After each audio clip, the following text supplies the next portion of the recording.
warahmatullahi wabarakatuh.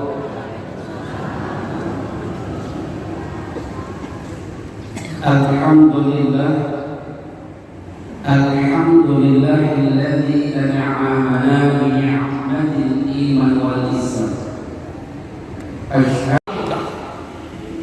Apa kajian tersirat? Ternyata ketika azan berkumandang ayahanda bunda, itu Allah tuh rindu pada kita. Allah tuh rindu. Allahu Akbar, Allahu Akbar.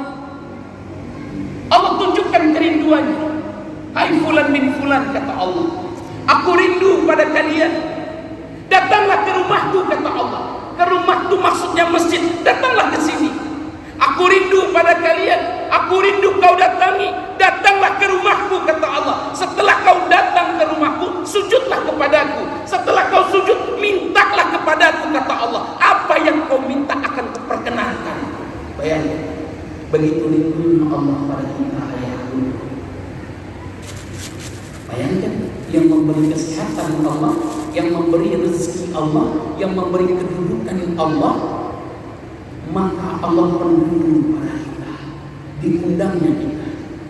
Tapi kadang-kadang, ini mohon maaf cakap, saya pun juga sering membawa jamaah wisata religi. Saya juga sering menjadi mutawif. Kelemahan jamaah itu apa, ayah dahulu? Oh, mohon maaf, kamu nak menguncingkan mundur-mundur, dah. Ustaz, kalaulah jalan-jalan kok gak jauh-jauh, banyak alasan lah. Yuk kita sholat dulu yuk, takbir pada keluntur, ambo dapet. Ambo kan di lampu merah. Bayangkan. Padahal niat kita wisata religi ini, apa yang disampaikan oleh ketua kita tadi, itu melihat tanda-tanda kebesaran Allah.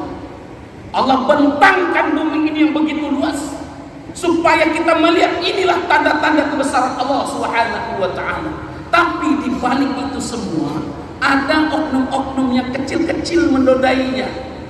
Makanya saya berharap kalau BKMT ini seluruhnya mengikuti wisata religi, jangan tidak ada satupun jamaah yang tidak sholat. Nah, itu tanggung jawab kita bersama. Ajak anak-anak kita untuk memakmurkan rumah Allah. Ajak anak-anak kita untuk menghidupkan cahaya-cahaya Allah. Bimbing anak, istri, keponakan kita, bimbing semua. Suami mengingatkan kepada istrinya, istri menyampaikan kepada suaminya untuk memakmurkan rumah Allah. Yang kedua, perbaiki doa kita, ayah bunda. Kita tidak tahu doa kita mana yang akan diijabah oleh Allah Subhanahu wa ta'ala, kita tidak tahu. Doa kita mana yang akan diaminkan oleh para malaikat Allah, kita tidak tahu. Maka perbaikilah doa kita. Makasihnya Ustaz, kalau ada saudara kita yang belum terpanggil hatinya beribadah ke rumah Allah, jangan kita benci saudara kita, jangan kita musuhi mereka, tapi sedekahkan doa terbaik itu. Karena ini pernah terjadi di zaman baginda Rasulullah SAW. Menjelang dekatnya bulan Ramadan ini, ayah bunda, perbanyak-banyaklah bermunajat kepada Allah, perbanyak-banyaklah berdoa, perbaiki doa kita. Mungkin ayah bunda jarang mendengar nama sahabat ini. Mungkin kita sering mendengar nama sahabat Umar bin Khattab, Abu Bakar, Utsman bin Affan, Ali bin Abi Thalib, Abu Hurairah, dan lain-lainnya. Tapi ada salah satu sahabat yang namanya jarang disebut, tapi dia adalah salah satu sahabat yang dirindukan surganya Allah Subhanahu wa ta'ala. Siapa nama sahabatnya? Abu Domdom. Pernah dengar enggak? Abu Domdom pernah dengar? Awak kan punya handphone. Enak, enggak ada kitabnya, ketik di internet. Sahabat Rasulullah Abu Domdom, keluar kisahnya. Apa tuh kisahnya Abu Domdom? Dalam sejarah ada dua sahabat yang pernah ditanya oleh baginda Rasul. Yang pertama yang ditanya adalah Bilal bin Rabah. Apa kata Rasulullah? Bilal, doa apa? Bilal, amalan apa yang kau lakukan sehingga aku mendengarkan sendalmu berjalan di surganya Allah? itu pernah ditanya oleh Rasulullah SAW. Abu Domdom pun pernah ditanya oleh Rasulullah.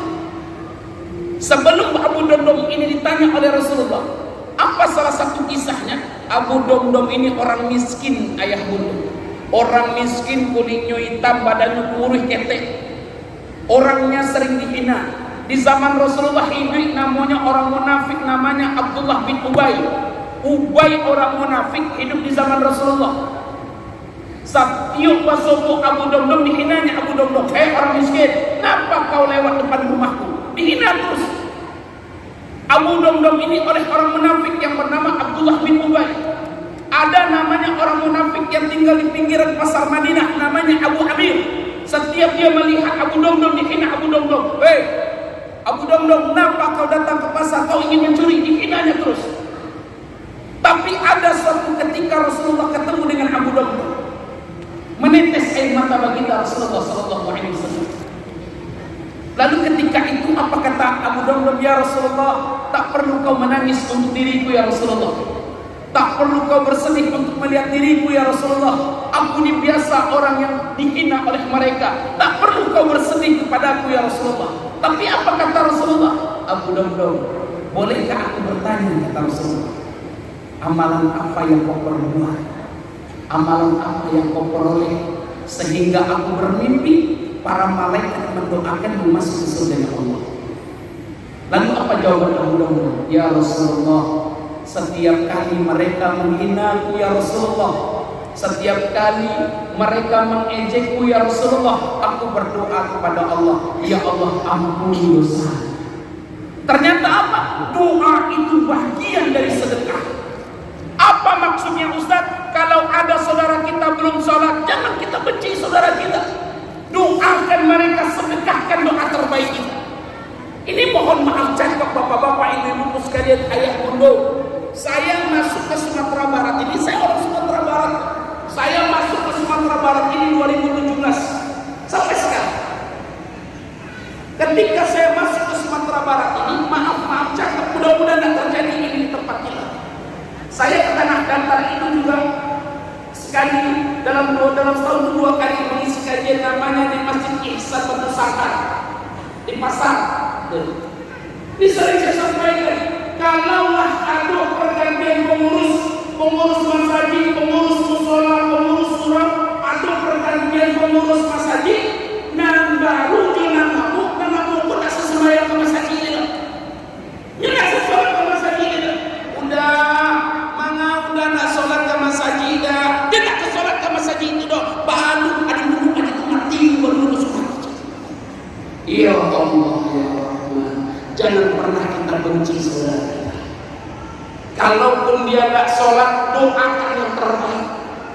Ya Allah, bukakan hatinya kembali untuk beribadah ke rumah-Mu ya Allah.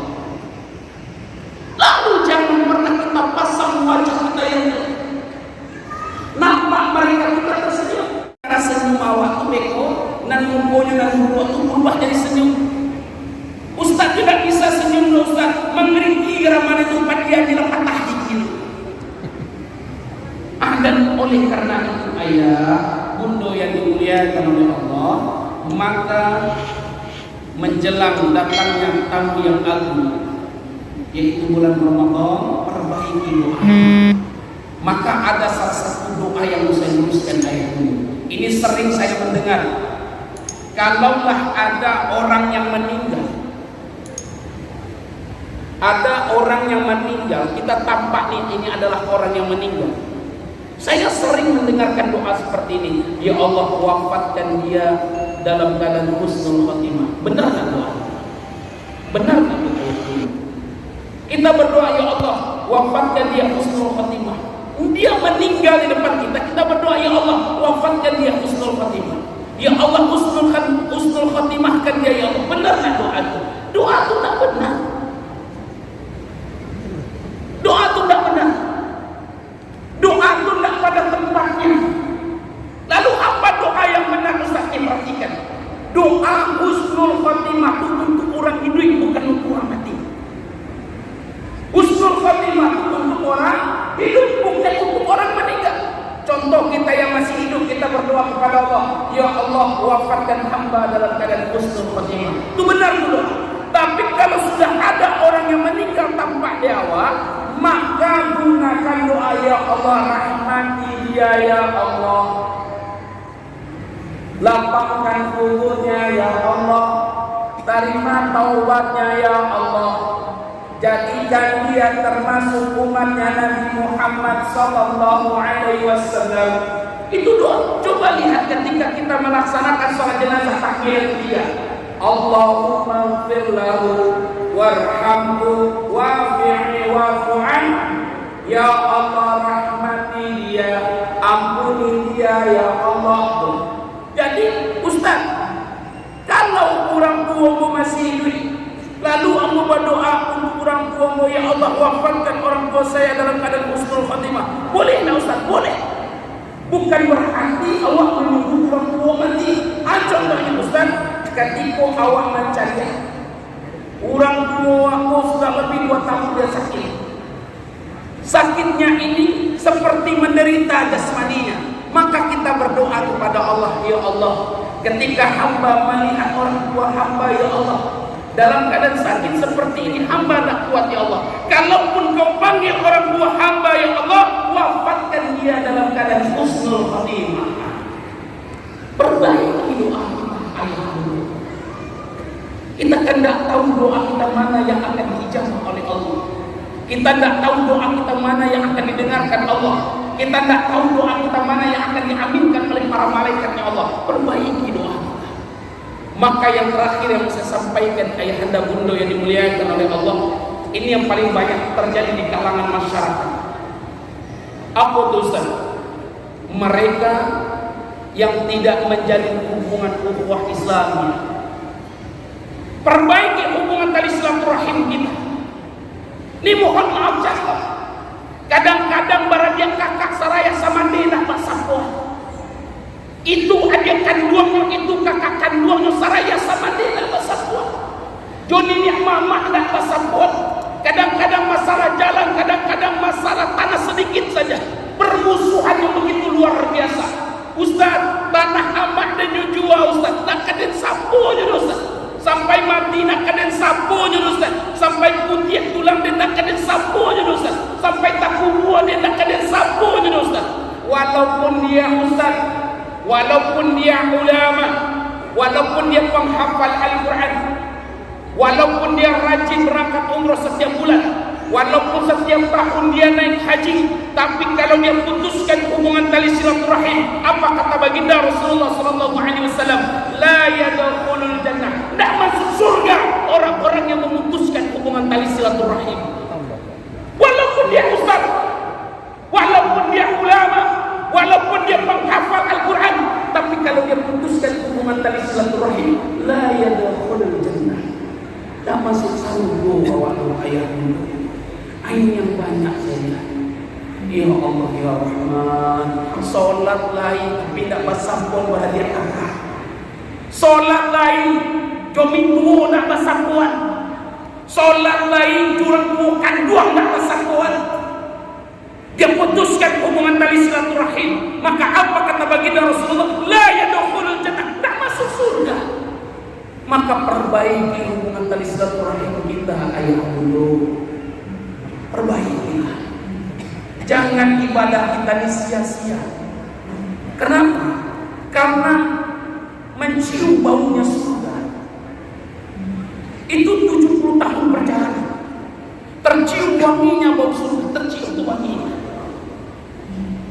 Orang yang memutuskan hubungan tali silaturahim, jangankan dia masuk ke surganya Allah, mencium bau surganya Allah saja tidak. Bayangkan ayahku, ada oleh karena itu perbaiki hubungan ukhuwah Islam kita. Kadang-kadang maaf cakap, kadang-kadang gara-gara caleg, gara-gara pemimpin, beda pilihan wana bahasa puan jadi. Ya Allah ya Rahman. Kadang-kadang pilihannya Jawa beda. Aduh nyonya bahasa itu di Malaysia bayang sinan. Ya Allah ya Rahman. Tak ada hubungannya ayah dulu. Perbaiki hubungan ukhuwah Islam. Dan oleh karena itu, yuk Sebelum datang bulan Ramadan tamu yang agung, maka perbaiki yang tiga ini. Yang pertama, perbaiki sholat kita. Yang kedua, perbaiki doa kita. Dan yang ketiga, perbaiki hubungan ukhuwah Islamnya kita. Maka ada satu kisah yang mau saya sampaikan. Ini terjadi pada diri baginda Rasulullah SAW dalam kitab dalam kitab Al-Awwal. Ketika Rasulullah duduk termenung air wudhu di depan masjid Nabawi Madinah Al-Munawwarah. Ketika itu Rasulullah menatap matahari yang mau tenggelam. Duduk Rasulullah di bawah pohon kurma. Dan ketika itu datanglah Abu Bakar sambil menetes air mata baginda Rasulullah. Lalu ketika itu bertanya Abu Bakar, "Ya Rasulullah, apa yang kau pikirkan?" kata Abu Bakar, "Sehingga kau meneteskan air matamu ya Rasulullah." Lalu apa kata Rasulullah dengan singkat bahasa Rasulullah? "Ikhwan, saudara," kata Rasulullah. Lalu apa kata Abu Bakar? "Bukankah aku ini saudaramu ya Rasulullah?" "Lah, tidak. Asyhadu engkau adalah sahabatku ya Rasulullah." Maka di situ tumbuh pertanyaan yang begitu luar biasa kepada Abu Bakar. Ini menanyakan kepada Rasulullah, "Ya Rasulullah, bolehkah aku tahu," kata Abu Bakar, "siapa saudara-saudaramu itu yang kau pikirkan sehingga menetes air matamu ya Rasulullah?" Lalu apa kata Rasulullah? "Engkau ingin tahu Abu Bakar siapa saudara-saudaraku?" "Iya ya Rasulullah, saudara-saudaraku yang hidup setelahku," kata Rasulullah. Maksudnya yang hidup di akhir zaman ini. Saudara-saudaraku nanti yang hidup di akhir zaman, yang tak pernah melihat wajahku, kata Rasulullah, tapi dia selalu bersalawat kepadaku. Itulah saudaraku, kata Rasulullah. Kau ingin tahu Abu Bakar siapa saudara-saudaraku itu? Iya ya Rasulullah, saudara-saudaraku yang tak pernah mendengarkan suaraku Abu Bakar. Saudara-saudaraku nanti yang hidup di akhir zaman, yang tak pernah melihat aku berdakwah Abu Bakar, tapi dia selalu beriman dan bertakwa kepada Allah. Itulah saudaraku, kata Rasulullah. Di padang mahsyar nanti tidak ada satupun manusia yang sibuk kecuali baginda Rasulullah SAW. Anak kita akan datang masanya, anak kita sibuk dengan dirinya sendiri, istri kita sibuk dengan dirinya sendiri, ayah sibuk dengan dirinya sendiri, anak semuanya sibuk dengan dirinya sendiri. Di padang mahsyar nanti akan datang masanya, manusia itu akan sibuk mengurus dirinya sendiri, tapi ada satu manusia yang agung yang sangat sibuk ketika itu. Dialah baginda Rasulullah SAW. Di padang mahsyar nanti Rasulullah mencari ikhwani, saudaraku, kata Rasulullah. Rasulullah cari itu saudara-saudaranya. Maka di padang mahsyar Rasulullah tak satu pun menemukan saudaranya. Maka di padang mahsyar Rasulullah itu tunduk. Rasulullah itu sujud, dia berdoa kepada Allah, "Ya Allah, ya Rahman, ya Karim, mana saudara-saudaraku itu ya Allah, yang tak pernah melihat wajahku ya Allah, tapi dia selalu berselawat kepadamu. Ya Allah, ya Rahman, ya Karim, mana saudara-saudaraku itu ya Allah, yang tak pernah mendengarkan suaraku, yang tak pernah melihat dakwahku, tapi dia selalu beriman dan bertakwa kepadamu ya Allah. Mana saudara-saudaraku itu ya Allah?" Lalu Allah jawab dalam hadis qudsi ayat ini. Apa kata Allah? "Hai Muhammad, bangkitlah dari sujudmu, jemput saudara-saudaramu itu. Mereka yang Allah bangkitkan ada cahaya pada dirinya." Jadi nanti di padang mahsyar ada kita ini dibangkitkan oleh Allah, wajah kita bercahaya. Kenapa? Karena sering tersenyum kepada saudara kita. Nanti ada di padang mahsyar telapak tangan ini bercahaya. Kenapa? Karena rajin bersedekah. Nanti ada di padang mahsyar telapak kaki ini Allah berikan cahaya. Kenapa? Karena sering langkahnya menuju ke rumah Allah. Nanti ada dari ujung kaki sampai ujung rambut, Allah bangkitkan semuanya dalam keadaan cahaya. Kenapa? Karena mereka menjaga aib saudara-saudaranya. Tapi nanti di padang mahsyar ada orang yang Allah bangkitkan tidak ada cahaya pada dirinya. Semuanya tak ada pada cahaya walaupun agamanya Islam. Maka dia bukanlah umatnya baginda Rasulullah SAW. Semoga ayah dulu kita di sini semua termasuk umatnya Rasulullah SAW yang mendapatkan syafaat Rasulullah pada masyarakat, yang mendapatkan kita semua minum di telaganya baginda Rasulullah SAW. Nama telaga Rasulullah itu namanya telaga Al-Kawthar. Sebelum kita masuk ke surga Allah, kita minum di teladannya baginda Rasulullah. Saling mengikat, saling bergandengan, kita masuk ke surga Allah Subhanahu wa taala. Dan oleh karena itu yuk sama-sama kita tutup dengan berselawat kepada Rasulullah. Semoga kelak kita termasuk orang yang selalu berselawat kepada Rasulullah dan mendapatkan syafaat Rasulullah kepada masyarakat. Amin ya rabbal alamin. Amin ya rabbal. Yuk sama-sama kita berselawat. Kita gemuruhkan masjid raya ini. Kita ketuk pintu langit. Semoga kita nanti semuanya termasuk orang yang dirindukan surga Allah Subhanahu wa taala. Nabi Muhammad adalah salah satu ihsan, adalah salah satu makhluk yang diciptakan oleh Allah Subhanahu wa taala. Tapi Allah yang menciptakan Muhammad, Allah pun berselawat kepada baginda Rasulullah sallallahu alaihi wasallam. Kenapa kita umatnya tidak mau berselawat kepada Rasulullah? Yuk sama-sama kita berselawat kepada Rasulullah sallallahu alaihi wasallam. Sallallahu ala Muhammad. Sallallahu alaihi wasallam. Sallallahu ala Muhammad. Sallallahu alaihi wasallam. Sekali lagi yang keras.